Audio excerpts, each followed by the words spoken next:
இந்த உலகத்துல பிசாசுகள் இருக்கிறது. இயேசு பிசாசுகளை துரத்தி இருக்கிறார். பிசாசுகள் இருக்கிறது என்பதை தேவன் அறிக்கையிட்டு இருக்கிறார், சொல்லி இருக்கிறார். இந்த ஈவில் ஸ்பிரிட்ஸ் யாரு அப்படின்னா விழுந்து போன தூதர்கள். இந்த தூதர்கள் ஆவி மண்டலத்தில் வாழ்ந்தவர்கள், பரலோகத்தில் வாழ்ந்தவர்கள். அங்க அவங்களுக்கு சரீரம் கொடுக்கப்படல. நல்லா கவனிங்க. அதனால அவர் பரலோகத்தில் வாழ முடிந்தது.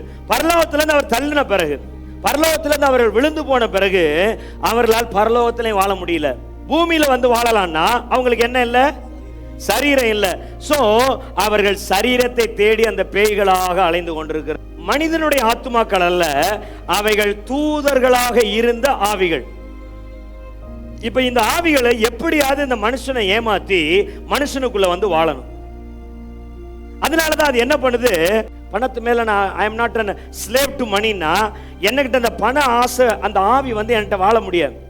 ஸோ அது யாரை தேடும்னா இன்னொரு பண ஆசையோடு இருக்கிற மனிதனை தேடும்.